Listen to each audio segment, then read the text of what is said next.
Brittney, welcome to From the Inside Out. We are so excited to have you here with us today. It's especially meaningful for me because we met actually through Instagram because I had asked you to share something on a lighting Shabbat candles campaign. Right.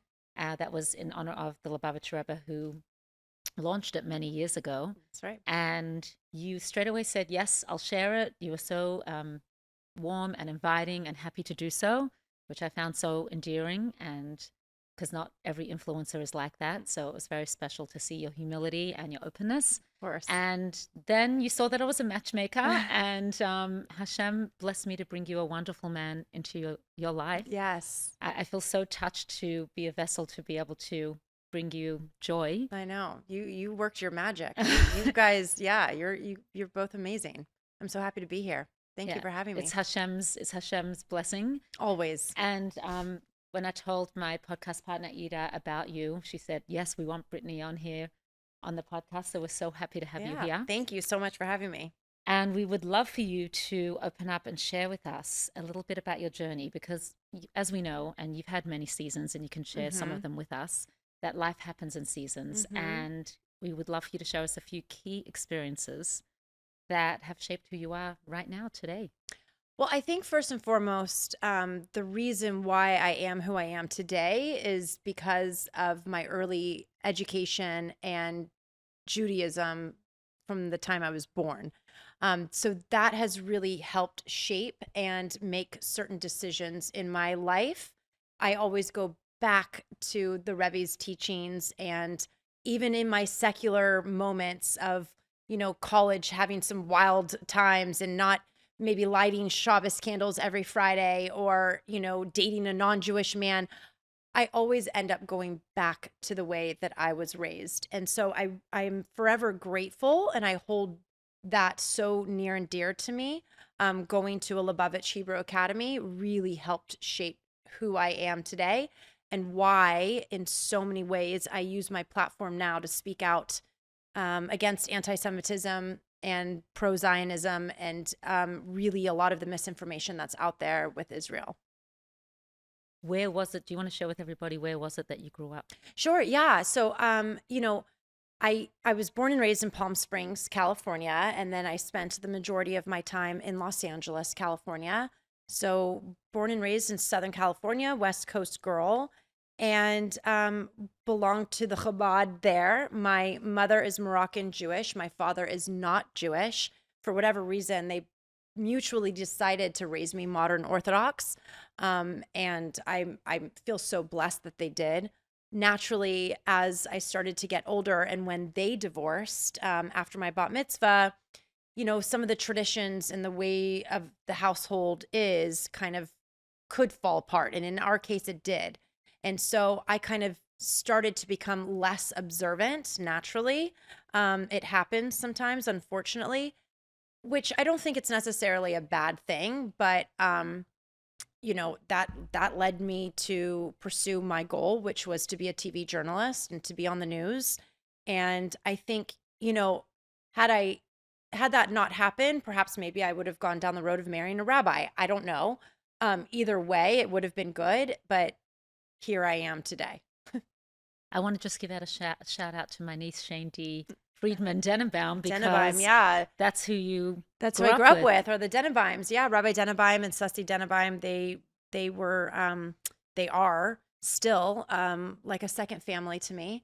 Rabbi Denenbaum and Sussy started Desert Torah Academy in the 80s in Palm Springs. They were it was the first Chabad there, as the Rebbe told different rabbis to go out and spread the knowledge and education. And yeah, I'm forever grateful for them, to the Denenbaims. But yeah. So what sparked your interest in journalism specifically? Good question. So my father's in the entertainment industry, and so I grew up in the entertainment industry. I grew up, doing a lot of on-camera work as doing commercials, infomercials, modeling, whatever it be, when I was starting to get a little older. And so I knew I always wanted to be on camera. I didn't want to be an actress because I really loved researching and writing. And so I put the two together, and that's TV journalism. But At the age of 12, I told my parents and close friends who I'm still friends with to this day that I will be on the news one day. I will be on network news. That was my goal at such a young age. And so once I got that in my head, it was no stopping me. Yeah, I was determined. Right. Yes. So like once you enter into journalism or in the entertainment industry, I would imagine like there's producers, there's directors, and they sometimes call the shots where it's sort of like a relationship where they tell you, they lay things out and then you sort Right. of go act accordingly. With journalism, it's very interesting because it's sort of like you have the producers, but you have the people behind the camera. How do you navigate being a proud Jew or um, having this voice, this strong voice, where there's probably opposition? I'd imagine maybe some producers might not like what you have to Right. say. How do you navigate that? So first and foremost, no matter what I do in life, I'm Jewish first, and Hashem comes first. So navigating a career with mainstream media was challenging because in many ways, and I was with CBS News the longest, so 15 years with CBS News during my career. I was their puppet. And for any of your listeners to think that you're not being told what to say and do, I did not have complete control over any of my stories. Everything had to get edited and watched and looked at prior to it being on air. There is a 1000% bias with mainstream media. And so naturally it felt very inauthentic, and ultimately that's why I parted ways with CBS News. During that time I tried to maintain my authentic self as much as possible. I always wore a Star of David or Chai necklace on camera, always, even prior to October 7th Did happening. you get pushback for that? I didn't get pushback for that. I did get pushback for posting an Israeli map in 2021. There were some complaints from coworkers, and HR in New York called me and said that I need to take it down. Wow. And that caused a lot of havoc because I refused. I also said, how is it that other on-air talent are allowed to post pro BLM, pro transgender, pro LGBTQ, pro whatever it is that they post? I don't care. You do you. This is me being me. And it was a map of Israel that simply said, Am Yisrael Chai, which Am Yisrael Chai. Yeah. Israel has every right to exist. It ended up, I got retaliated against. There were a lot of things that were happening when I refused to take it down. Ultimately, we parted ways, and it's still up. Good for you. I never took it down. How do you feel about that? I feel proud. I feel proud that one day I will be able to tell my daughter, look, never back down of who we are and stand proudly of who we are. I understand. I mean, this just doesn't go with posting an Israeli flag. I mean, even in politics, if I was always a pro-Trumper, I'll admit I voted it for him 3 times. But I had to hide that. Yet you had other people who were like pro Biden, pro this, pro that. So it just goes to show you, be proud of who you are. We as Jewish people, especially now, should never have to back down and hide who we are. Yeah. People get scared. Like someone else in your position may have been scared they're going to lose their job. They don't want to lose their job. And I understand that. I understand and your pride was like overrode that. Thankfully, I was in a position that I did not get scared, and I was not scared of losing the income that I had. And I basically gave them the middle finger. Yeah. Yeah, but and not a lot of people can do that in my position.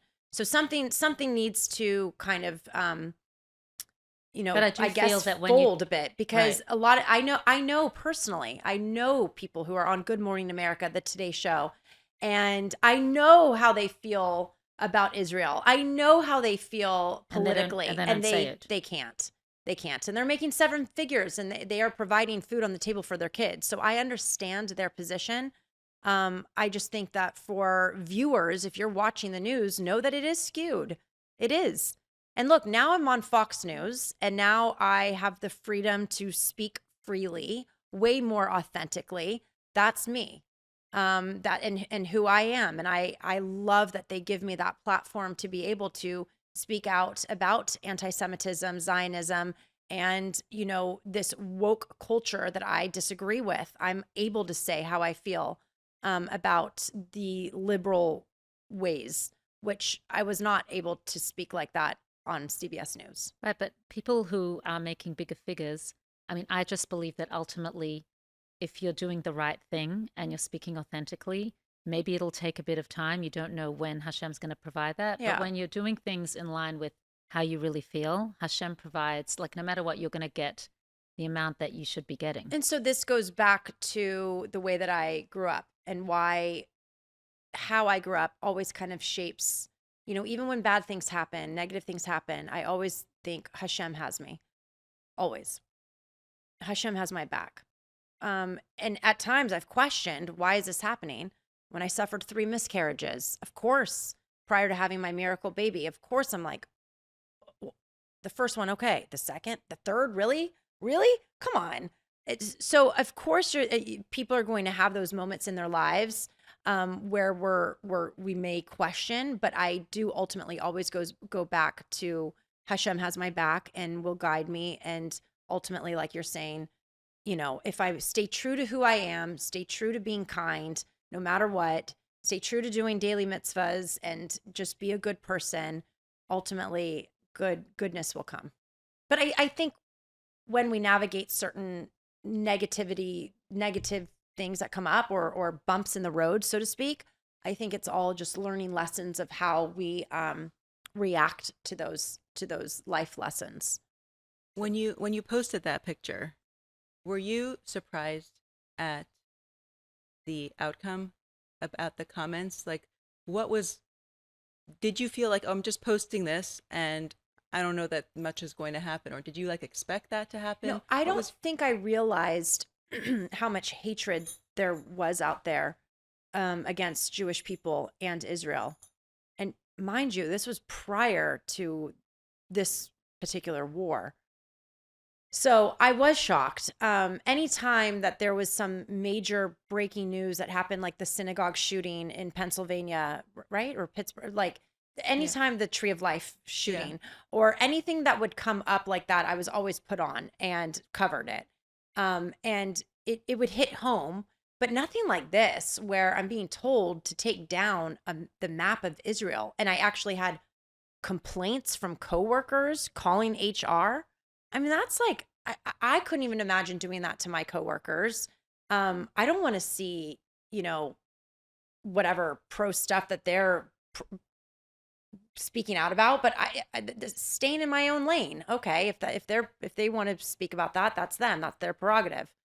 So I guess it was just really like, wow, this is real. I'm dealing with some anti-Semitism that I've never dealt with before. So then were you surprised when October 7th happened and how much anti-Semitism there is now? You experienced I still before. am very, I'm part of me is surprised, but now I'm kind of immune to it. And I think that we got a bit too complacent. I've said this before. I think my parents' generation, after the Holocaust, they're the mothers or they're the sons and daughters of Holocaust survivors. I think they got too complacent in the world of thinking, oh, we're done with anti-Semitism. Here we are. We've made our mark. We've become the doctors, the lawyers, the this, the that.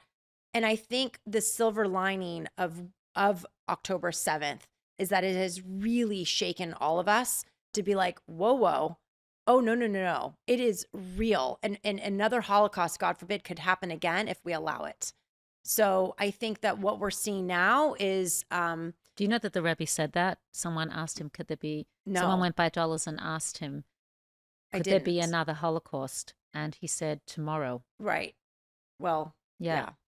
It's interesting because you had like an early glimpse into what was coming after October 7th, like the people posting and right. like there being such crazy backlash, but it's interesting because a lot of people take it down. Like they just can't. They get can't- scared. Yeah, yeah, of course. yeah. And I listen, I see firsthand the threats that I get. I'm no longer posting my daughter's face on Instagram. And it's not necessarily the threats, it's also just all of the other stuff that's out there. When you deep dive into the Right, you have to pedophilia of protect like her, yeah. just to protect her. Yeah. She's getting older now, and I just don't really think that there's a place for that right now for her to be on social media. But I mean, yeah, what I was going to say though is I don't once this war, God willing, is over, and hopefully it's over soon, we still have years of fighting anti-Semitism. Well, because it's so we have a strong. really long, hard battle to fight. And this is why I always speak out in terms of just the younger generation not backing down and being proud. I get it. You might tuck in your Star of David, your Chai necklace. I understand that. I get that some kids now don't want to wear their kippah and like they get nervous. I totally understand that. And you want to always feel safe.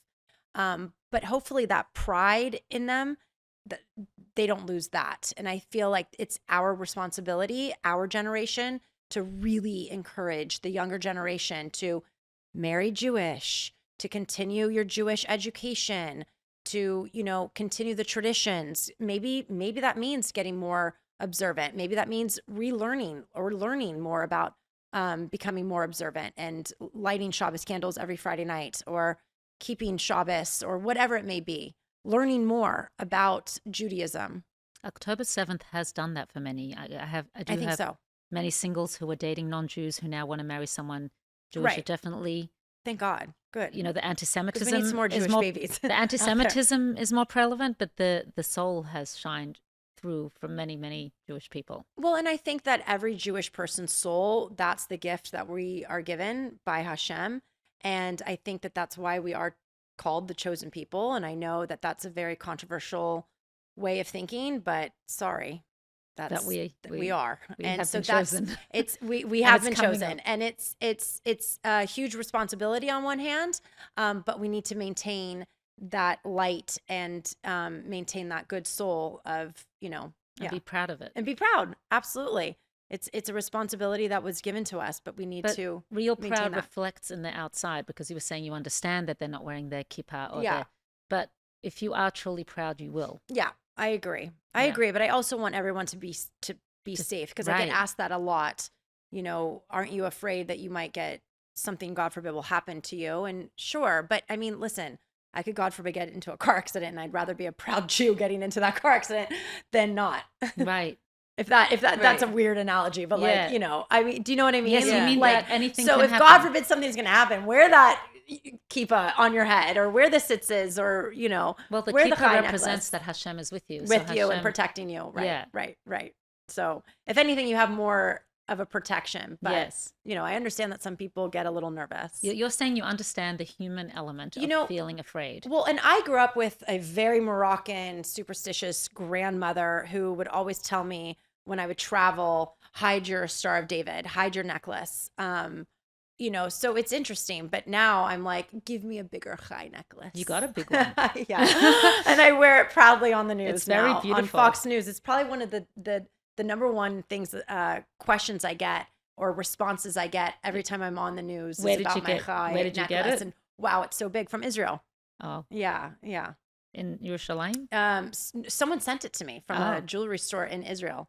Well, beautiful. Yeah. it's Yeah. beautiful. Isn't it? I know. I It love was it. so kind.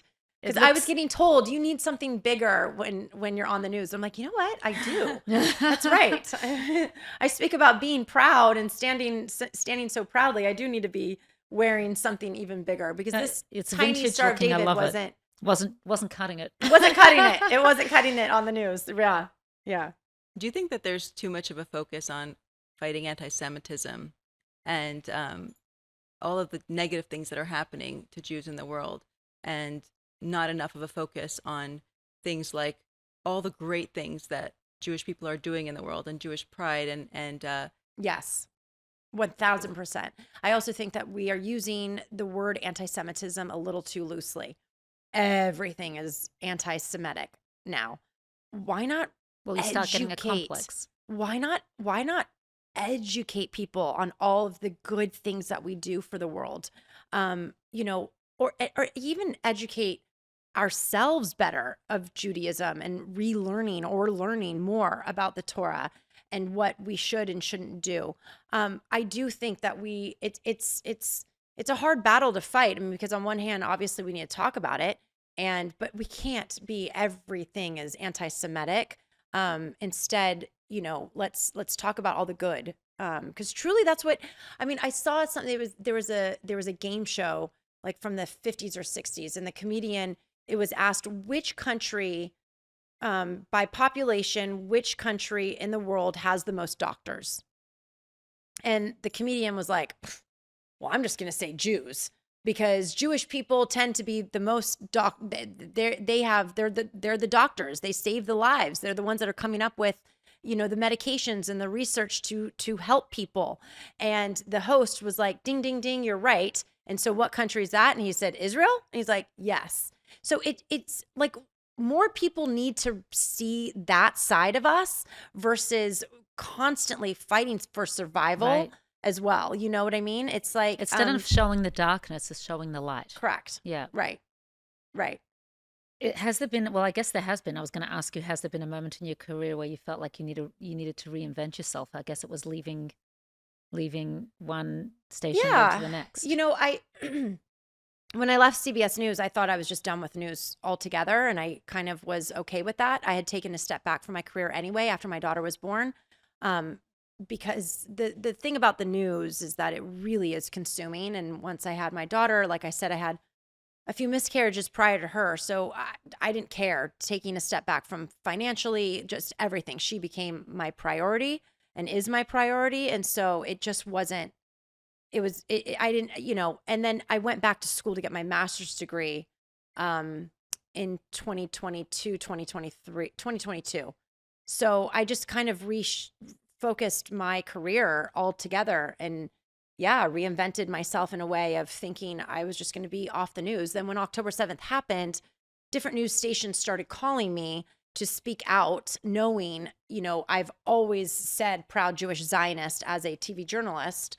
And then that just led me to Fox News picking me up, being a more of a weekly contributor, guest. So reoccurring guest on Fox News. Yeah. So now you have a very important role to play. Seems like that. Yeah, Yes. But the pride that you had and Yes. people knowing that you stand up for what you believe in got you to be play a very important role for the Jewish people. Yes. I mean, I feel like it's on a smaller scale. There's more influencers out there who have millions of followers, and the pressure's really on for them. But I don't see it that way, because I think that inspiring one person, you don't know who that person is. And as long as I'm inspiring one, then I feel like I'm doing my job. There's so much misinformation out there. We're such a small population, 15 million. You have someone like Kanye West who has 37 million followers. He has more followers on his X account and Instagram than we as a Jewish population in the world. That is insanity. So we have such an uphill battle. And so I think, and I've always said this, whether you have 100 followers or 100 million followers, speaking your truth and being as authentic as you possibly can be is only going to help this movement of pushing the right information out there. Because what's happening is we're seeing so much misinformation snowball on social media, and it's I mean, it can be overwhelming. It's so overwhelming because it's not true. It's false information. I mean, what Candace Owens said about the Rebbe. Yeah, wasn't I know that firsthand outrageous? about the Rebbe's teachings and what an incredible, beautiful soul and man this was. And to hear someone like Candace Owens, who's never met him, never studied under him, never learned about the Torah, none of the above, yet is able to make these horrible accusations about a religion and people, it's mind-boggling. And then the Rebbe was the opposite of that. The complete opposite of what she has said about humanity him. and every single human being. And ironically, who she's speaking to, her audience, they don't even they don't know the difference. They hear her. They don't know the difference. And they believe her. But this is what we're seeing time and time again with a lot of these big name people, even Tucker Carlson. I mean, a lot of people out there. So we have a huge battle to fight. And for whatever reason, the Jewish people are a target right now. But I believe you have over 100,000 followers, correct? I do. Right. So you have yeah. a huge influence, and what you don't know who you're sharing with that's going to go on to tell somebody else. Right. And that's the goal. And we And have to believe that even if we're a smaller amount of people, that who knows what can happen. We just have to continue. Light overrides darkness at the end of the day. A little bit of light. Exactly. And this goes back, because it always goes back, and I'm always going to circle back to how I was raised. And going to a Lubavitch Hebrew Academy and being raised and taught under the Rebbe's teachings of always, one of the things that he always said was be proud. Be a proud Jew. Right. It's much easier to be a proud Jew in America than it is in some other places, like in Europe, like Paris. Even Australia. Yeah. Right Australia or the worse. UK or, sure. Yeah. I think part of the reason is because it's more, mainstream. Like most people know a Jewish person, and definitely in Florida, in New York, and some of the bigger cities. But I also wonder if, and I'm not sure if this is accurate, but I feel like in my own experience, it has been that people who are afraid and ashamed of being Jewish and showing their Jewishness also might have a certain lack of authenticity to them. Not even they having to do with being. Sure. Yeah. And there's I think something internally that could be going on that's bigger. Right. I agree with you. Right. And I think the main message that we need to share, at least here, is for Jewish people to be proud Jews. Right. There's more so than influencing people who are anti-Semitic to be less anti-Semitic. Agreed. It's like Jewish people step up. If this was if it was trending to be Jewish, right? If people thought Jews were awesome, you would be wearing your Star of David. Totally. It's the unpopular thing right now. But piggybacking on what you just said, I think it's also their lack of Jewish education, their lack of even knowing about Judaism. These people who might be confused and not, I don't, when you ask them how you were raised, or 9 out of 10 times these people, I'm sorry for saying this, but they were raised in a Reformed temple and they didn't really get the proper Jewish exposure, right? education, which I think is imperative that we provide for a lot of these folks, Jewish people, to become more proud. Because I think once you, and I've even lost a lot of it. I'm starting to go back to more classes and Torah study. Yeah, we started talking about that. We're going to. Yeah, I've lost a lot, and I need to re-educate myself as well. I mean, but the we're foundation, we're all work in progress. Yes. And so, it's yes. But there's that, and that is probably a big part of it. But I also do think there are people who are educated, who are self-hating, and also then there are people who are just like to follow others. And, it's kind of like a mind shift of being a trailblazer, right, and not being a follower. Yeah. I mean, I posted this yesterday because, there's this picture going around on social media, spiraling out of control, and it's picture of Auschwitz, and then there's a picture of the Palestinians in Gaza waiting in line to get food, and they're like, "This is so inhumane," and comparing the two. Let's be clear: in Auschwitz, the Jewish people were in line to go to a gas chamber to be killed. The Palestinians in Gaza are in line so that they can get aid and food so that Hamas doesn't steal it from them. Two completely different. I don't know how we're getting lost in translation here. It's unbelievable, but people like see it. These and don't buzzwords are like colonizing, ethnic cleansing. Like, yeah, these are these like buzzwords that are out there. And it's ridiculous when genocide. I mean, it's frustrating. Yeah. But they also like to see themselves as the enlightened ones and the open-minded ones, and we're being closed-minded. Right. It's ironic because, not to get political, but I will, liberals try to be, the most open-minded, we accept everyone, yet to me, they're not accepting us. No, they're not accepting of a lot.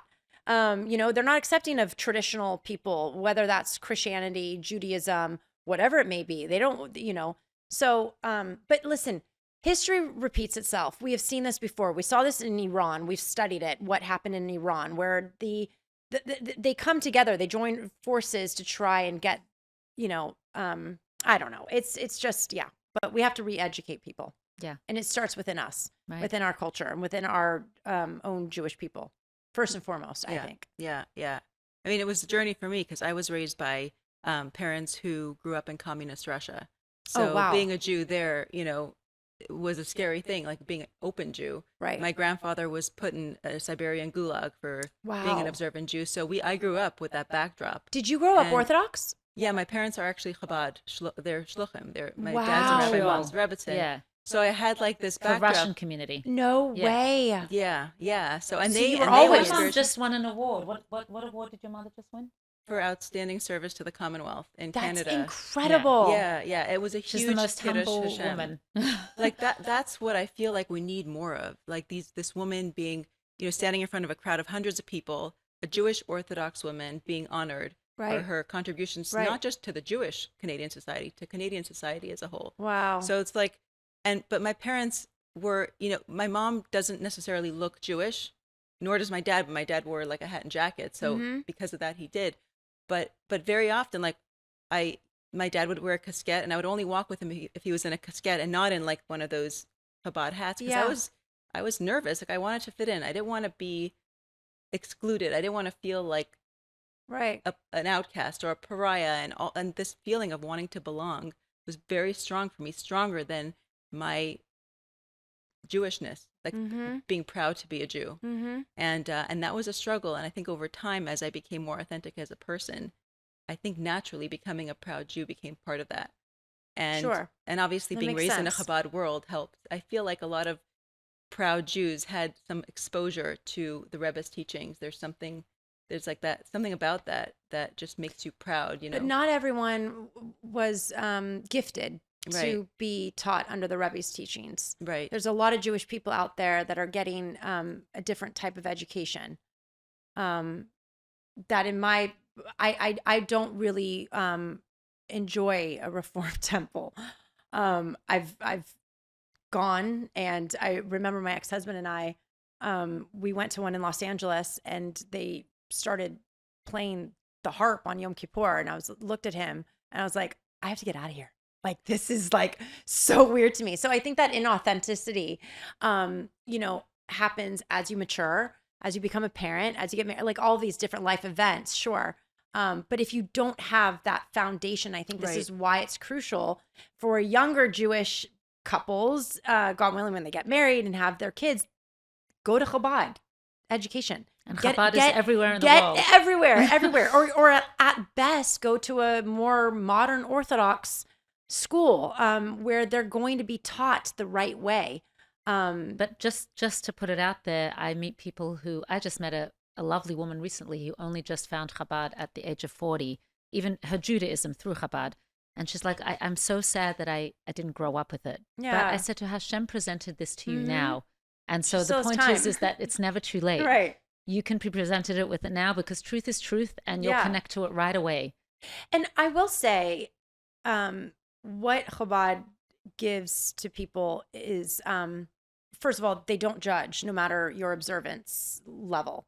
I've never been judged. And, I've come in, obviously I'm always dressed respectfully, but they know my secular life. They've never once tried to push anything onto me either. It's always just been very accepting, a home away from home.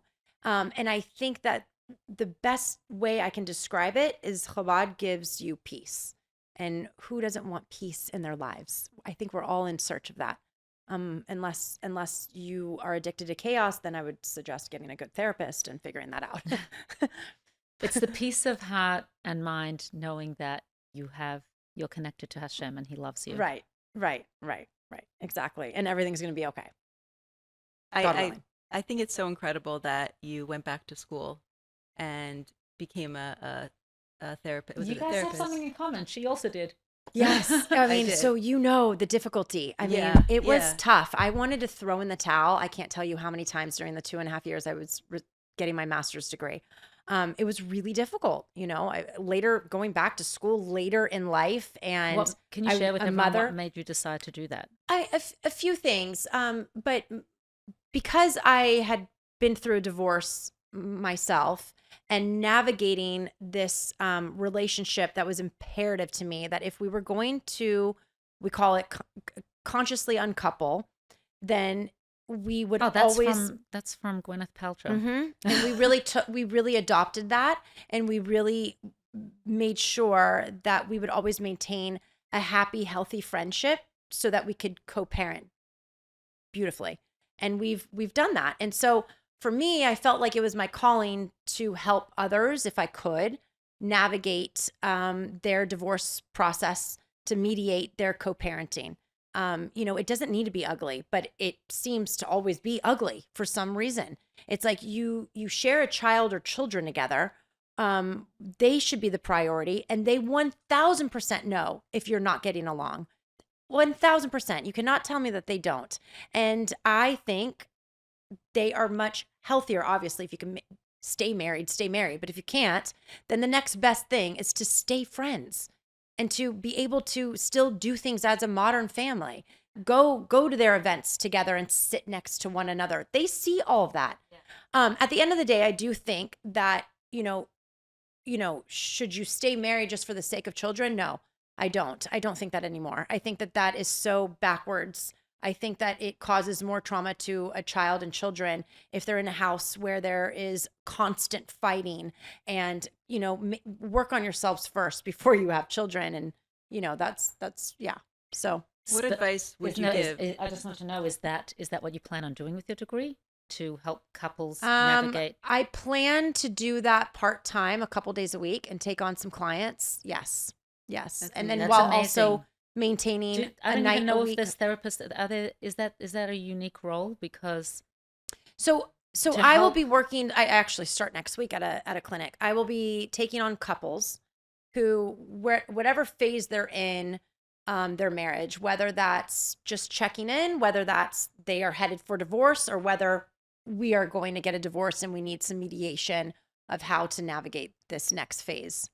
So what advice would you give, maybe based on your own experience and what you've learned in your master's program, to couples who are either navigating divorce or they're divorced and they just need guidance on like next steps, maybe 2 or 3 things that you found helpful? So the phrase that always comes to my mind anytime anything comes up, because it is impossible, even during a marriage, for things to not come up.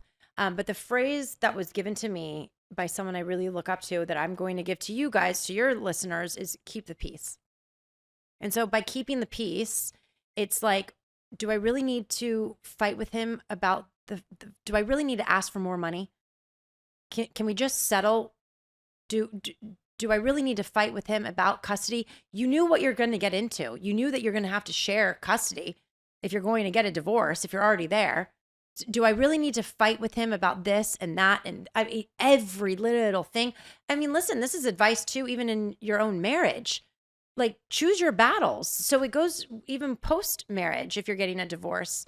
I mean, it really just keep the peace. Or is there really things that you need to ultimately fight for? And I also think if you put your children first, then perhaps there's some things that you can just compromise and give up. But that's the mindset. Like, the children are first. What can I do? Right. That's going to be best for them. Because I really find that it's the women fight the men with the finances, and the men fight the women with custody.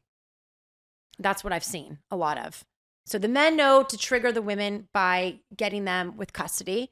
The women know how to trigger the men by saying, no, I want more financially, or I'm going to take more financially, or I'm owed this, So, and not settling. What if it was something that was really important to you, but that it's so just it does take two, and this is, I hear a lot that like, oh, I'm willing to be friends, I'm willing to back off, but he's not, or vice versa.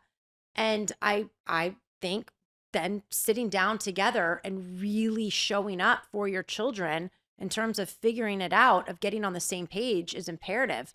So maybe a third party is going to have to come in to help mediate that. And that's the kind of thing you want to do. But it's going to have to take two. Is that the kind of thing you want to do? Be that third party? I mean, that's, yeah. Sure. Yeah. Sure. But see, it does help to have been married to a good person that's willing to do that. Like, Yes, and this goes to what I said prior to the podcast. You know, you could have two good people who bring out the worst in one another, and they ultimately feel like they are better off not married. And that's what happened with my ex-husband and I. He's a great man. He's an exceptional father, the best father I could have asked for our daughter.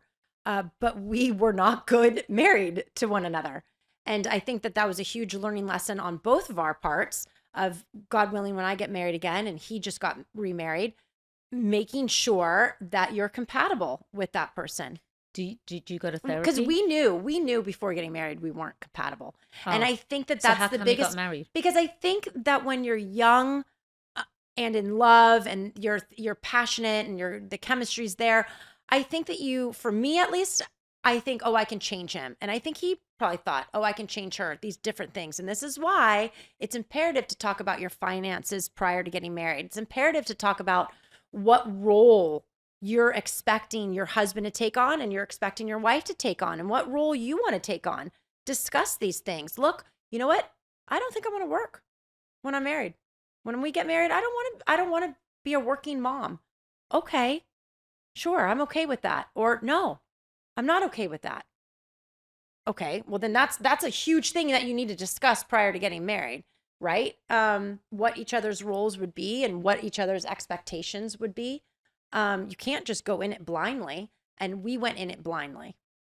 We didn't So it discuss was more these of a hard. chemistry. Yes, we led by chemistry, and we thought the rest would just unfold beautifully, which it did not. Right. You need to have mindful conversations. You do. You need to have some difficult discussions. How do we parent? Are we aligned? Your values need to match up. Correct. And, I thought him just being Jewish and we were raised very similarly, I thought that would everything would just kind of fall into place. And sometimes it does for people. Sometimes it really does. But I think, sometimes it doesn't. Right. Because people will often say like values is the most important, like being aligned in your values. But sometimes there are other parts that need to also align, that if they don't align, a marriage can't work. Right. But I think a lot of couples stay in marriages that maybe they should end. A lot of couples end marriages that maybe they should stay in. There's a lot of confusion I agree. around that, around what it is, like what are the key pieces of a marriage that make it And some say too long. Right. Yeah. Right. Did you go to therapy? We to did. Try? We did, yeah, to an Orthodox psychologist in Beverly Hills, like amazing, for a year. And a lot of couples don't was go it to therapy. helpful? Like it just didn't. It was not. Yeah, It actually obviously made not. it worse. Oh, it made it worse. Yeah, it really, really brought out like, wow, we are so opposite in aligning of how we want to live our lives. Right. So the values weren't matched up. Right. No. And Yeah. that's really difficult when you don't have the same values. Yeah. And I think he learned a lot, and I think I learned a lot, and I don't put all the blame on him. You can't. And I don't think he puts all the blame. He probably puts more blame on me, but but I really think it goes back to, had we had some premarital couples counseling, or just even knowing our authentic selves better at the time, I don't think we probably would have even gotten married in the first place. But look, we did, and we had a beautiful daughter. She was meant to be born. Our miracle baby, who's the light of our lives, and so thank God, and we thank God every day for her. Yeah. What really is incredible that you were able to keep like that. You don't hear so often about. I do meet singles whose parents are divorced and they get along, and it definitely, I see a different energy in them. I agree. Than parents who are divorced, and the singles are like, yeah, my parents are divorced, but they don't communicate. I see that it's hard for them. I agree with you on that. And I also see, and I've also met people who said that their parents stayed together for the kids, but it was so toxic, or it was passionateless, or they were miserable, and they wish that their parents had gotten a divorce. So, I mean, listen, I had a therapist tell me, because we're at a national average, and I know it's different for the Orthodox community, but we are at a national average of over 55% divorce rate. In Los Angeles County, it was 64%. And then a therapist once told me, those who stay married and who are actually happy, he figures 5 to 10%. I mean, that's outrageous. That's outrageous. Those who stay married, Those from who that actually percentage. stay married, Yeah. So you have such a high percentage of folks who are getting a divorce, but those who are actually stayed Stay married, married, 5% are happy. yes. Let's break it down to even just who are even happy in a marriage. He predicts about, according to studies and statistically, 5 to 10% who are actually happy within their marriages. So what do you think That's a is very going low on? percentage. How does Yeah. he define happiness? Who are satisfied in their marriage, Right. I think. Right. Happy. What do you think is going on? Like what's happening? Or Oh, I you think have that to there's diagnose a the problem. multiple. I think that there's, I think social media, I think The world we you live know, in the today is very hard. distractions that we have. This is why I think going back to being more observant and living a more modern Orthodox life is so beneficial. Turning off your phones for Shabbos and just reconnecting with your husband and children. I can't see one negativity. I think we've just lost that. We've lost those traditionals and traditional values. Regardless of what religion you are. I just think that there's way too much temptation out there in terms of distracting us, and so we get disconnected. That's True. so interesting. It's like That's what I usually think. the external things that are infiltrating, they're Yeah. coming into the marriage. And I also think marrying the right person is huge, but no one goes into a marriage, let's be real. No one goes into a marriage thinking I'm going to get a divorce. right. I Right. surely Well, didn't. people do prenups. And so that thought is going through their mind. Yeah. Which I highly recommend. Oh, you do recommend? Yeah. I think I it's do. such a I don't crazy think thing it's to do I because just it had this makes you think discussion with there's a my- possibility that you're going to get divorced.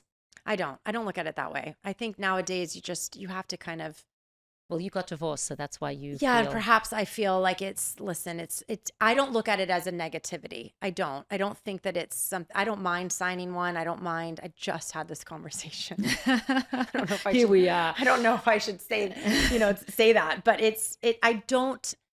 listen, you need to protect yourself. You need to protect your children, especially if you're a product of divorce. I don't look at it as like that means that it's going to, God forbid, end up in a divorce. Right. I just think it's being insurance smart. policy, I've yeah. just heard people Yeah. who do the prenups and it causes this whole chaotic situation. Well, like anything in life, Yeah. I mean, I guess the way you look at it, I don't look at it as like, if someone's going to present to me, the man is going to present to me like, listen, how do you feel about a prenup? Sure, I understand. You've worked really, really hard to build X, Y, and Z. I understand you have children that are not from me. I get it. You want to protect yourself. I too want to protect myself. Okay. I don't think it's You have a good, you you've put been- it away and then you you've never had- think about you've it had again. life experiences and you've been studying, so you've got a good Right. combination. But again, choose your battles. That Yeah. to me is not a battle. If you feel more, I'm not marrying you for any other reason besides being madly in love with you and wanting to spend the rest of my life with you. Signing a piece of paper of protecting your assets doesn't make me feel like, sure, that's not going to deter Yeah. me from marrying you. I think part of the problem is that a lot of married couples are not all in. It's like they haven't showed up. They haven't shown up with their full self. I agree with you. So Yeah. it's like, actually, I think Rabbi Manis Friedman said, so you want to get divorced, but were you ever really married? Yeah. And there's something that we do under the chuppah where we say we mention Adam and Eve, and there's a question like, why Adam and Eve? Why not Sarah and Abraham? Why not Yaakov and Rachel? Mhm. These are the quintessential Yeah. like couples. Yeah. Why Adam and Eve, especially considering like how that story played out? Right. And the answer is, at the time, he was the only man, she was the only woman. There was Right. no one else. And the reason we use their names is because when we find our significant other, we should approach that relationship as though this person is the only person in the world. There's no one else. And I don't have one foot out the door. A lot of people are looking at other options. And that's why there's in the dating world as well, it's like, well, is there someone else out there? But no, this is my person. And obviously, if it doesn't work out, it's not meant to be. Right. But while we're in it, until Mhm. we decide to step out, while we're in it, are we really fully there? And I think a lot of people are not. And I feel like it benefits a couple to say, I want to fully show up. And if it doesn't work, it doesn't work. But at least I know I was Yeah. there, like 100%. 100%. And on a personal level, when I met the man you introduced me to, I still had a toe in with my ex partner. And spiritually, I kept telling myself, I am not going to be able to show up to this man. I didn't know what was going to happen. But I was really scared because of financial dependency, if I'm brutally honest. to close A very that door. common thing. Yeah, a very common to thing. Yeah. completely close that door. But I also knew that this door with this wonderful, beautiful gift that was given to me could not open had I not closed that door. And I remember making this decision and thinking, oh my gosh, I'm going to take this risk and I'm going to do it. And thank God it seems to be working out the way that I hoped and prayed for. But I don't think we could have taken our relationship to the level it's at now and talking about our future the way we are had I not completely Close shut the that door. Yeah. Right. Yeah, there's always like And it is still a little price. nerve-wracking, It to is, be for honest. sure, I for mean, sure. it's scary, but Because you you've been have to through, take that leap of faith. Yes, you've been through those experiences, but Mhm. Bezrat Hashem, this time, God willing. Yeah. may this be your true soulmate Forever. that you're with forever. Yes. Yeah. God willing. Yes. Yeah, we often think of the risks of doing something, but not of the risks of not doing something. And we also don't think of the reward. Yeah, that's a better way to put it. We Yeah. don't really think that Yeah. what's the possible reward out of it as well. And that's why I always try and to like live life. Like I tell my daughter too, like we have this saying in our house and I always say it, when you get knocked down, you get right back up, but with kindness and grace, because it's like, you just, the reward outweighs, I think anything else. If you can just kind of, lead life with a positive attitude. But it's difficult. Not everyone has that. I mean, sometimes I'm told like, okay, do you not get shaken up by certain things? It's like, of course I have my bad days, of course. But I'm like, I'm not going to dwell on it. It's like you get yourself back up and it's going to Yeah. work out. Yeah, but and that Hashem does, has my back. That's right. He does. That's right. God That's willing, right. I hope yeah, so. but that person doesn't know that you work on that. Like you have to take strength to like Right. pick yourself up again. Right. It does. It takes a lot of strength. Yeah. And also, you have to I always have to zoom out a little bit. It's like when Put you're things in perspective. Yeah. Right. If overall I find that the trajectory of my life is going in the direction of more wisdom, more lessons, more knowledge, I'm becoming a better person, I'm less triggered by things, then I know, even though like this day might be really, really difficult. Right. There's a direction here. Right, exactly. And this also comes with maturity. Yeah. I'm a huge advocate of getting your own therapy. When I was going through a really difficult time this last year, transitioning from a man to a woman, just kidding, but going from like Los Angeles to Florida and ending that relationship and just so many variables, I told myself I'm going to really, really, I was doing therapy twice a week on myself with someone. I mean, I really put in the work. And you can go and see a therapist and just sit there and talk to them to have someone to talk to. But if you're not putting in the work of figuring out your triggers and figuring out what triggers you and all of these things, then you're going to continuously go after the same type of men. You're going to see the same results Right. if you don't do some internal work, for sure. do And you not s- everyone wants to do that. Right. Yeah, Right. or accept that they have to take responsibility. Right. And it's not always about childhood trauma. Like I can tell you, I had a really great, thank God, childhood in so many ways. But there's things that come up no matter what along our ways in life. Yeah. And you need to own that. And yeah. You would be the person to ask, because I often ask this on podcasts, like in different relationships, if the same things come up that you need to work on, or do you feel like the people that you've been with bring up different things? Well, so I've always really gone after the narcissist. Like I've always really gone after men who are, the unattainable ones, the life of the party ones, the ones that are, the big bachelors that were never going to settle down. Oh, I'm going to get you to settle down. And I do for the time, but then other things are going to come up, obviously. So I've always been that like, I will take care of you type of person. I'm going to fix you. I had to fix myself first in a lot of ways to really attract a man who's fixed himself, if that makes sense. Wow, that's very profound. Yeah. So I think that's why my journey has led me to having some, I don't like to say mistakes, because every single man that I have fallen in love with, they're great, beautiful people who are flawed, and we all are. But I really had to reevaluate not going after such a flawed person. And so like, for What instance, was it about them? They're charming. So for instance, the charm and all that, but they had red flags, and I ran toward those red flags thinking I would fix those red flags. And ultimately those red flags were what caused the relationship to end. So now I have a man, I can't find a red flag. I'm trying. Are there things that get on my nerves a little bit? Yeah. But that's going to be any human being. Because we're all flawed. But we're all flawed and we all have our little ways about us. But as a whole, I'm really like, where's your red flag? Like, so. Well, you've been there, done that. Yeah. So I don't really, I'm glad that he has green flags and I'm running more toward that. But I think in the past I would have felt, oh, well, maybe it's boring or maybe it's too, this or too that. Whereas now I'm just like, gosh, I'm so attracted to that. I'm so attracted that you're a stable man.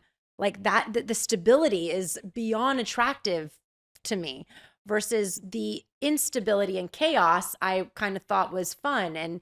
But that was something internally that I had to work on. Right. I know someone who said that they were raised in a home where it was an abusive home where the mother couldn't leave the marriage, and that this person decided, because of what she went through, that she would never be in that position where she couldn't leave the marriage. So she decided to get a really good job and be a breadwinner, and be dependent on herself. She could be dependent on herself. But what that did was that prevented her from being able to be reliant. Yeah, and her femininity and her feminine energy. Yeah. And then that's going to be a repellent on a man. And then you're like stuck with this. I mean, I get told a lot too.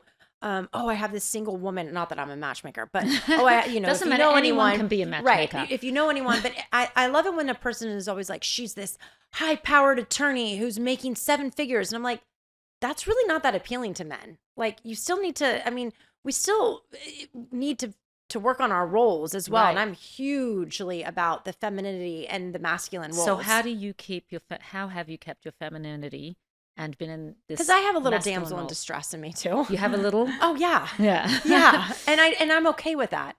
And I'm pretty vulnerable and transparent about my damsel in distress and what it is. I don't shy away from that. And I think men like that a bit, but at the same time, I can handle my own. And I also have had this incredible career that I've worked really hard on. But, I don't necessarily want to be the breadwinner. I think it's at okay. all, I think actually. it's okay to depend on someone. And there's a difference between codependence and I agree. interdependence. It's Right. like, yeah, I depend on you because I want to be home and raise the kids. Well, is Right. the word depend? It's more like we're a team, and Yeah. And I think it's okay for, you have to understand too, give the man a little shout out because they could be emotionally dependent on you if you're more financially dependent on them. Right. Trust that they are dependent on you cooking them dinner every night. I don't think that that's that big of a deal. Right. Right. Like I think that that's beautiful. And yes, there's a healthy dependency and there's an unhealthy dependency. Right. And I think it's beautiful when two people are dependent on, they make each other happy. And they're growing with that. Yeah, and then just having a level of self-awareness where we know if it's the wound showing up, and that's where it's coming from. Whatever it is that you experienced, or whatever it is that a person's going through, where are these behaviors coming from? Is it coming from this place of I'm afraid to be alone, and therefore I'm doing this? Right. And Right. Well, you should always ask. Every person should always ask that, and this is why I really think that it's so much better to get married at a younger age versus in your 30s. I will admit, we're not seeing that anymore, but I do think that so much life experiences are happening in your 20s to mid 30s. And then we begin to kind of form and make the decisions of who we're going to choose our partner to be, not as innocently as when you're like in your early 20s, if that makes sense. Yeah. Right. And you have not worked on yourself, but yet you have all of these things, expectations and ways about you that are going to really cause conflict, I think, in a marriage. Whereas for me, I took this year to really focus on my own stuff that I need to work on and my own things in order to show up, like I said, to really meet a whole man. I had to become whole myself. And I think you're more whole. Does that make sense? Yes. Well, When I you're was in your hoping- early 20s. I was actually like hoping you don't have would so say much that. influence yet. Yes. Right. I And was so- because of your experience. I thought maybe you think it's better to get married older, but I was No, hoping that you felt I don't. this way. No, I don't. because one might say that Because when from all you're the- young, No, if it's a second when you're young, marriage, you sure. don't know. No, because all the people from meeting all these people at all different ages, I think Yeah. at the end of the day, if Hashem blesses you to get married young, that's the better Do way it. to do I it. tell my daughter the people same will thing. say that you don't know what you want when you're young, and you don't. Yeah, but Somehow you're you in do. a more But you- Yeah. whole place. And Your- you your grow soul together. knows. Yeah. I Growing think your soul together knows, with your yeah. partner, I think is the most beautiful, biggest blessing you can have. And you can only do that if you're getting married at a younger age. So, So I'm a huge right. proponent of in your early 20s, find your life partner then. Well, the research does show that people who get married younger are more likely to stay married, which is interesting. I was surprised to see that. Yeah. But what would you say to that person? But society has created this, like, women get a career first, do this, do that. Sure, okay, you can go to law school, meet your man in law school. I don't know, but like, I just think that. What did you ask me? What No, I was going to say, contributes what to would that? you say to the person who says to you, yeah, but look at you, you got married young, But and you I weren't had in a a whole failed place. marriage. Like I did it and didn't work out. Right. And I think because I was so stuck in my ways too at 34, Oh, you were 35. 34 when you got married. You weren't in your 20s. Right. No, Right. no. I didn't know how I old was, you were. I was 34, 35 Yes. years old, 34 when we met, 33, 34. Yeah, and people Early think, but 30s. people think, let me wait till my 30s and then I'll be in a whole place. Well, I thought I was doing the right thing, of Yeah. course. I mean, yeah. So But the people- At the time. advice you Yeah. would give would be to get married younger. I think so, 100%. I was also, listen, I had lived many lives by 33, 34. I was on network news, partying in Los Angeles. I traveled all over the world. I did a lot. And so you're so shaped at that right. point. That's what's that- hard when you're such an accomplished Yes, woman. and it's How are you gonna it's- find- it does not work in your favor, is Yeah. what I've learned. But for anyone who's listening to this and you're in your 30s and you're not married, look, she's found her person now. So just trust the But I'm timing in my of your 40s. life. You're in your 40s. I'm You 40. look so I'm young. in my 40s. She's in I'm her in my 40s. 40s. Okay. I'm well in my 40s. Well, let's say. you look amazing, and the fact that you're in your 40s shows that it's never too late. Yeah. No. And that No. you No. have- Oh gosh, no. Oh Yeah. gosh. No, So but listen, but I'm a but bit for of- those of you in your 20s listening, now's the time. Yeah, I think so. And I'm a bit of a free spirit when it comes to love. I do think that you can have multiple soulmates, and I do think that soulmates show up in your life right when you need them and where you're at in your life. But I will say, if you can find that one soulmate in your early 20s, hold on to that, and God willing, that I think you have more of a chance. Because listen, no one wants to go through a divorce. It's really difficult. It's a really, really, really tough thing to go through, especially when children are involved. There's an enormous amount of guilt that I had to work through, an enormous amount of like feeling like a failure that I had to work through, especially someone like me who, I set my sights on something and 9 out of 10 times I'm going to work really hard to get it.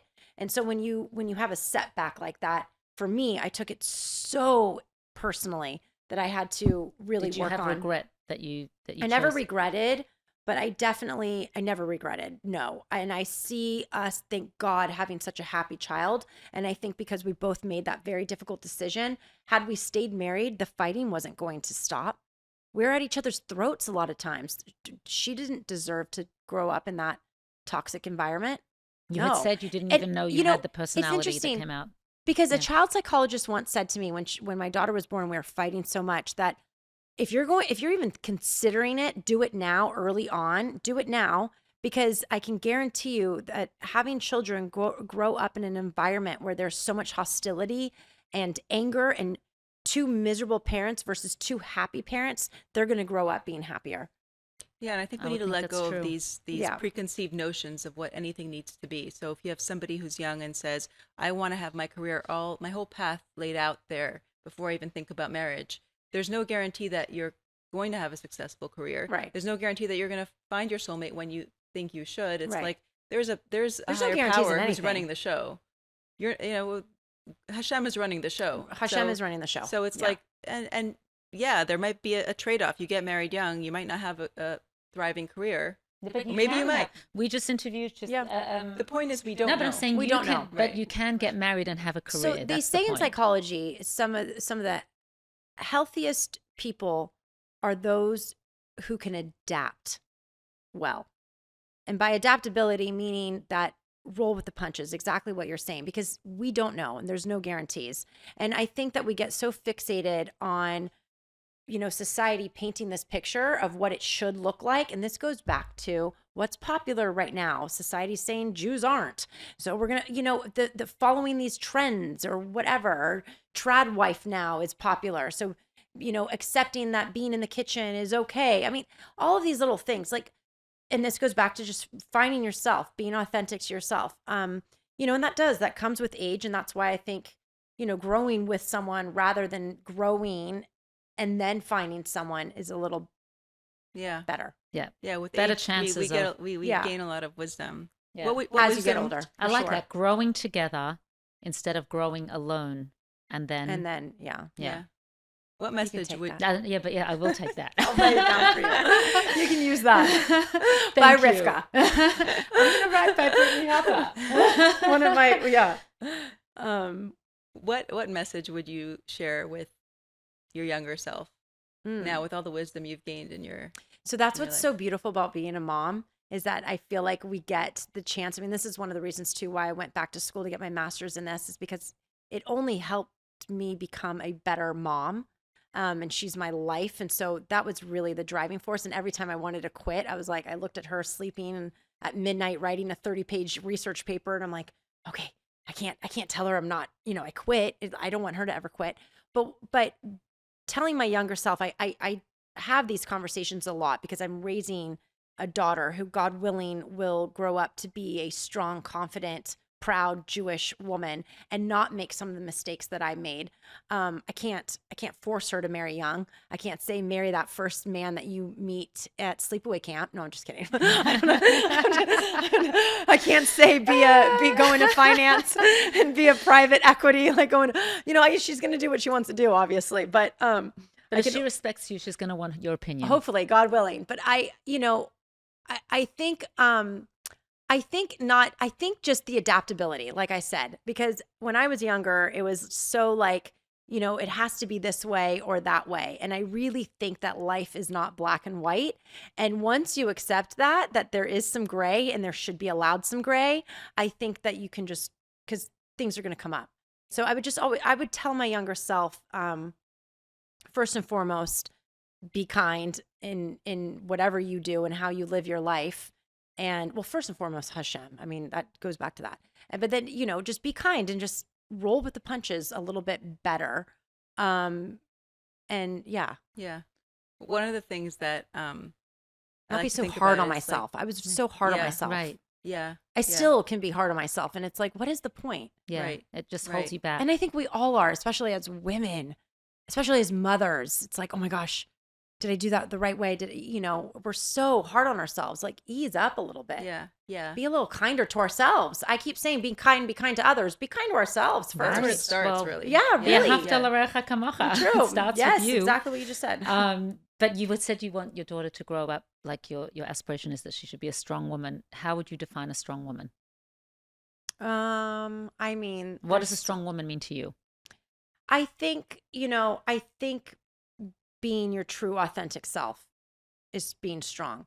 I don't think a career defines you. I don't think a marriage defines you. I don't think any of those things should define you. I just think that being your showing up your authentic self, all the rest will follow. I love the quote, be the person you needed when you were younger, Yeah. because I think it can really guide parents into how to parent their children, because so often, like, there's certain things that we needed that maybe we didn't get, and then as a parent we give those things to our children, and we sort of fill in the gaps, not just for our kids, but for ourselves, and becoming more whole. And then sometimes we can be those things, but then repeat a cycle because some of the things that they need, we're not actually giving them. Like that quote can kind of live on. I think our younger generation is going to have it much harder because of social media. And so we compare. And I think that's also, we struggle with our looks and our weight and, oh, well, she has this, or she has more money, or she married this. I think that's another life lesson. Stop comparing yourself toward others. Well, the Jordan Peterson quote, compare yourself. I love Jordan Peterson.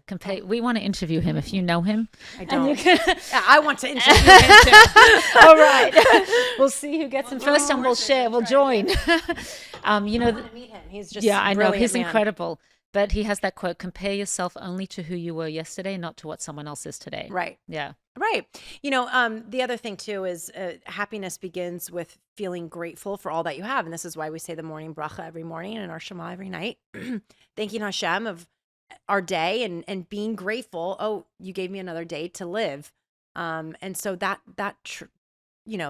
needs to be more absorbed as well. We take things for granted and so much in life. Did you have support around you during your hard times? Yes. You didn't. Thank did God. You? I have a really, really close, tight-knit family, and we're very close. That's so One of the nice. reasons why we moved to Florida too, because my entire family is all here in South Florida. And so no one's in LA anymore. No one's in California anymore. Everyone's here. And so, yes, I think having I think no matter what you do in life, having a strong foundation is essential. So, before you marry, make sure that that foundation's solid. Before you start having children, make sure that foundation is solid. I thank God that I have a really strong, tight-knit family. So I've always had a helps. lot of support, and that really helps. Yeah, that probably helped a lot with your divorce and challenges. Everything that's, but I also have a mind of my own. Yeah. And, I'm also the type of person, I'm a bit of a rule breaker. So I'm not someone, it's like, you have to do it this way. I just don't work that way. You can't tell me that, unfortunately. Do you have good friends? Very good friends. And I'm the type of person that I've had the same friends since preschool or freshman year in college. That's amazing. That is amazing. But they are all in LA. Oh. So that's been a challenge for me moving to South Florida. By the way, my closest friends are also all in LA. Yeah, so I feel it's you. crazy. Yeah. Well, and I'm an only child. And so my friends become like family to me. My girlfriends are like my sisters. And so that's been a bit challenging. I've met some wonderful people in South Florida, but I think given the time, I really have had the same friends forever. And so, yeah. Because in a high position like you've been, sometimes that can be challenging with friends. Did you ever find that? No. So you've got really good friends. No, because they're all in high Yeah, well, positions good themselves, or friends, they all married very well. Yeah. They're like way better Right, off than so me. you So it's didn't- like it's all balanced each Yeah, other. It but was never good- like a good friend yeah. cares and they're happy for you. Right, exactly. I Yeah. never felt any type of competitiveness with any of my friends, or I don't choose those types of friends. Right. At all. You were smart. I'm very wise too Yeah, about who I intuitive. allow into my space and who I give my energy to. And I think over time you learn that too. I mean, I might just have 5 good friends that I can count on my hands, and I'd rather that than have 100, Right. fake friends, so to speak. So you're on social media and you're a public figure and you spend a long Kind of. time in a visually driven field. How do you navigate confidence in aging? We're all sort of in the same stage of life. So how did Botox. No, I'm just Okay. kidding. I was like, yeah, but I love Botox. But no, I mean, it obviously goes much deeper than that. Right. And yeah, I mean, now we're all aging, and I always like to say this because there's always going to be someone prettier, younger, richer, wealthier, this, that, always. So it goes back to stop comparing, really work on if you are happy and looking at the beautiful things that God has provided you with, and be grateful for that, then I think that your inner confidence will come out more. But yeah, but also with a tad bit of some Botox. I'm not one to shy away. Like, I am all about plastic surgery. I mean, don't go overboard, but whatever makes you happy. don't look like you've done anything. I've done a couple of things. Yeah. Well, your eyes shine Not too bright. much to my face, I Yeah. will say. I am blessed that You're Hashem blessed with beauty. gave me a beautiful eyes. nice face, I feel like, but I've aged, and I did my upper eyelids last summer, and that helped. I do Botox. Will I get a facelift, God willing, one day? 1000%. Yes. And I'm not going to sit here and deny that or ever say that I haven't had a little help. Yeah. I will say I stay away from the lip filler. That's just me. It doesn't look good on me. I stay away from some things, and I feel like less is best, but a little, in in moderation, not too much, moderation, a right, little right. bit You're of using modern some- technology. Yes. to help I with love beauty. lasers. I think lasers of helping your skin as you age. I had a really crazy laser done last summer when I had my eyes done, and to the point where my daughter was like so freaked out. We co-sleep still. I know that's whatever. It's a How old separate is she issue. again? She's 7. 7. Yeah, she still sleeps in the bed with me. Well, that's normal. She's yeah. 7. But she's like, I am not sleeping with you, mommy. That is the scariest when you thing. got- When I got this laser, and it's funny because I did tell her, because I don't want her getting a complex about looks. Yeah. We already have so much. We're so focused on that. And so I remember telling her, mommy didn't wear sunscreen growing up. And so this is a result of the sun exposure that I had That to was like a good answer. correct, So, but yeah. A great And way to keep I her out think, of the sun. listen, Yeah. I think, but confidence comes within yourself. I don't think you need to look a certain way. You know, society again has said what's beautiful, what's not beautiful. Like, I immediately can tell a person's confidence by the way they treat others, if that makes sense. Yeah. And then I'm going to find beauty in that versus like, oh, you're aesthetically fit this mold and how you know what I mean? well, that is Like, what is beautiful about right. you. Oh, And that's what I found. thank I'm you. saying because you are beautiful, but Thank you you. know, But yeah, I find beauty in women in that way. You know, you can be the most beautiful person, but if you're mean or if you are insecure, and I'll tell you, the more beautiful you are, I find the more insecurities they have, like, or the more like Yeah. ugliness they have deep down inside. Interesting. So yeah, but you don't have that. So tell Thank us God, how you no, stay. So how do no. you stay confident and humble? I think because I've been through some things in life that kind of has knocked me down to make me realize that, like, you know, just stay humble and stay kind. When you get too high in that, whatever it may be, it's like you have to kind of look back and just think, you know, yeah, I've been I'm- through some hard times. And I want to be kind. yeah, and I think everyone has, and you know, it's different variables on the spectrum. Some have had it really difficult, and some not so difficult. But I think staying humble and kind throughout it all is the best message that I can give to anyone and to how I live my life. That's beautiful. I am not better than anyone else out there. I just, again, it goes back to there's always going to be someone who's prettier or wealthier or have a nicer home or a better, better marriage. If we start comparing in that way, then we're going to go mad, Yeah. you know, and then it's just, there's no point. And I think we're seeing a lot of that because of social media nowadays. You get on, you know, you get on Instagram, no one's posting their arguments with their husband. No one's posting their, you know, The drama that's loneliness going on behind or the scenes. whatever it may be. Yeah. No one's posting that. You're just posting like filters, this, that. Oh my gosh, the highlight reels of one's life. But I can guarantee you, everyone has their days, some better than not. But you know, it's I think maintaining that humility and humble and kindness, you'll get Yeah. back.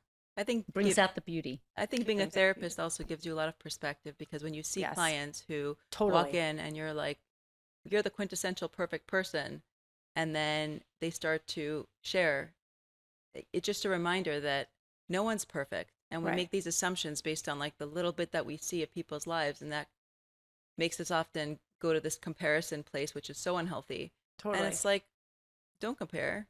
Right. I also think too, sitting in a role as an associate therapist that I'm in right now, hearing some of the stories too, you're like, oh gosh, thank Yeah, God I yeah, haven't had it that yeah, bad. Thank yeah, God. Yeah. And yeah. that also puts things in perspective. Right. Right. Yes. Sometimes I meet some of the most high, you know, you can meet someone who you've seen for a while on social media, the most high profile person, and then you see they're going through hard times in different ways. And it's like, yeah, you don't know anybody till Right. you get to know them. Right. And then, you know, I do find it odd though, because sometimes when you meet those people, I don't really understand how they have an ugliness about them in terms of how they treat others. One thing about me, I've always maintained this is, and I really dislike when people have this entitlement about themselves and they treat, like, I was always taught you treat the CEO and the janitor equally. And I think that's really so feel special. like, and I'm teaching my daughter that too. You know, we were on Spirit Airlines last summer going to, I don't know why I'm telling this story, but we were on Spirit Airlines going to a lake house, my parents' lake house. And there was a person sitting next to my daughter, and she had said, you know, we usually fly on a private jet. And I got so embarrassed and so just like, oh my gosh, I need to provide some more humility to this child's life because you can't go around telling people Oh, your that. daughter said that. My daughter said that to this man. And yes, she has flown private, probably more times than some people have in their lifetime. Yeah. Or ever. But, you know, just, I just, in that moment, I was like, she doesn't know. It was such an innocent, Right. She but she you didn't can know. tell her. You know, she was 5.5 at the time or Mhm. 6 years old. And when she, you know, for me, I was like, oh my gosh, am I not doing a good job of providing some, you know, So we flew Spirit the rest of the year. Just kidding. But I need to just make sure that she's always knows that, and she didn't say it in a way that some people would say of whatever. It just, Right, Yeah. right. but you just always want to maintain that no one is better than anyone, no matter Right. what. Treat everyone the same and equally. Well, I saw that in you when we did the Lighting Candles campaign. It was very hard for me to start it because some of the big influences. By the way, I do not have a private jet. It was not. I want to make that clear. But she, because of Right. who I was with, she has flown privately. During her younger years. Right. Okay. Listeners, just make that known. I do not have it. Okay. But what I wanted to say was that I saw that in you in my experience when I first met you, and when I did this Lighting Candles campaign in honor of the Rebbe, I just saw there were big influences that were waiting to see who else was going to share it first. It ended up blowing up, and Thank God. millions of people Yeah, saw it this was lighting amazing. campaigns, and you have over 100,000 followers that saw in your Yes. story Yes. to light Shabbat candles that Friday night. But I just saw that you were like, you didn't care if anyone has shown it yet or not, but you were one of the Yeah, of course. starters of it. No, I'm just saying it Yeah. showed some that you were a trailblazer, and also the No. humility of yes, I want to help you with this. Yes. Instead of thinking about, let me see who else is doing this. Yeah. Yeah. I'm a big believer what you put out in the world is what you get back. Yeah. And look at what ended up happening. I mean, full circle moment here again. You introduced me to what I think could be, besides my daughter, the biggest blessing of my life. That's So it's, yeah. so special. So I really do think it all comes back in life, and we really have to be cognitive of that. If we did our own part of, treating others the way we want to be treated, maybe there'll be more kindness in the world and better people out there. Yeah. That's ultimately Yeah. the message, Yes, one act of kindness, what it can lead to. exactly. Pay it forward. Yeah. You have given us many messages. Our listeners are going to, we've taken away many messages from you. I mean, you have a whole life to live still, God till willing. 120 plus, but you've had a lot of experiences, the career that you've built up, how you've grown up, the foundation of your home. You've gone through many challenges. And now at this point in your life, you actually see a lot of blessings. And Yes. it's nice to be talking to you at this time in your life where you Yes. can share with us all your lessons and everything that you've been through and what you've learned from them Yeah. and where you are right now. And so we want to thank you for joining us and thank sharing you all guys. this. I mean, thank you for both what you're doing, because you're also teaching and you're also helping so many others. And I think that goes back to the beautiful gift that every Jewish person's soul is given. And we need to use that more to influence and educate and help, especially within our own population, first and foremost, and then it'll expand. Yes, spread throughout the world. Correct. Exactly. We always end our podcast with a favorite quote Mm. or a parting message that you'd like to Oh. give. But we love quotes if you have one. I mean, some of my favorite quotes are from the Rebbe. So, to be kind is more important than to be right. And I think, given our entire conversation, that can be held to with a marriage, if you're single, with your career, co-parenting, everything. I think that really, That's great. yes. That's great. I love So I'll that. use that quote. Okay, that's a beautiful message. And continue spreading your kind light. Try to. Thank you for being here. Thank you both for having me. Thank you.